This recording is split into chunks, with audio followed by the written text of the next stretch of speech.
All right, James, as the tractor disappears into oblivion for the umpteenth time today, we start with a horse called the Mauritian.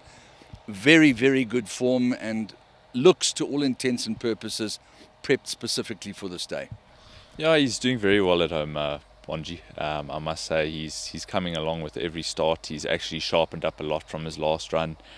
Even in his last start, Cabela said he gave him a feel out the pens that like the penny actually dropped. So I think this is a horse that he's going to do very well going up through the handicaps and into the higher divisions.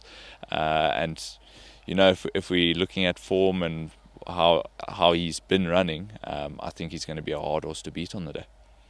He certainly looks that way. And then we move on to Rennie, who I thought had a tough task last time out, but she really impressed me because she gave 3 kilos to an older horse, and she didn't lie down at all. She's class. No, she's a very nice sort one. Obviously, it's the first time she's going against this class of field, which, you know, you raise question marks about it if she is good enough or not. But you know, the work that she's provided at home and how she's come along from that last start, because I actually chucked her out for a break after her third start with Randall.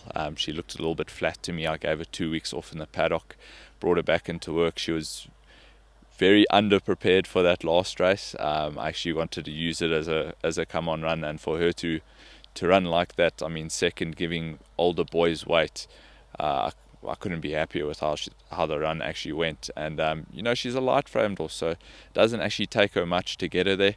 And she couldn't have had a better prep going into this race. And I think from draw 2, you know, obviously question marks about how good is she really, but I think from draw 2 with her prep going into the race, I think she must be a dark horse in the race. Yeah, you're not going to die wondering. You're going to find out sooner than later.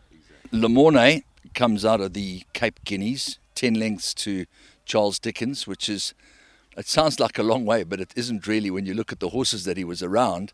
In fact, he beat Schumacher and Union Square, who both had to travel.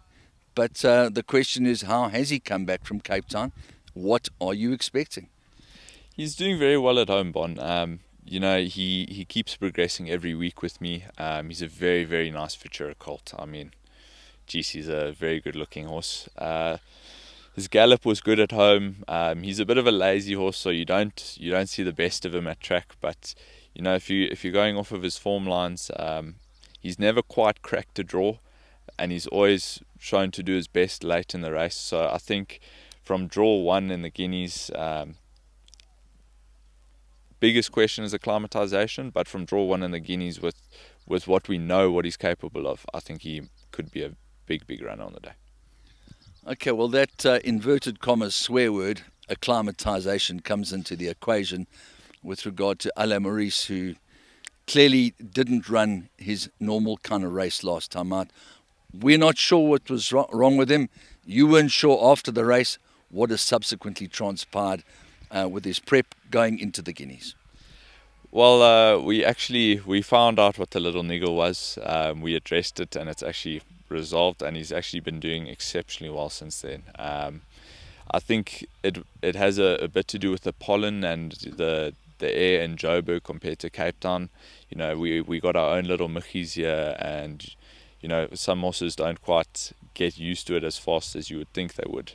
So I would put a complete line through his last run, to be very honest. He's doing exceptionally well at home. Obviously, we drawn not very well. I think we drawn 16, if I'm correct. So that doesn't help us. I don't believe a mile is this horse's strong suit, but I think he's doing very well at home, and I mean, for a quartet chance, I'll definitely include him. Yeah, you've always made it abundantly clear that the Derby is really his mission, but you kind of forced in a way to ride him cold, let him run on, show him what he can do for the Classic, and then it'll all fall into place, and at least he gains confidence. 100%. I mean, we know what the issue was and we've addressed it, but you still want to see the horse run well in his next start. So as long as he runs a good race on Saturday, I'll be very happy.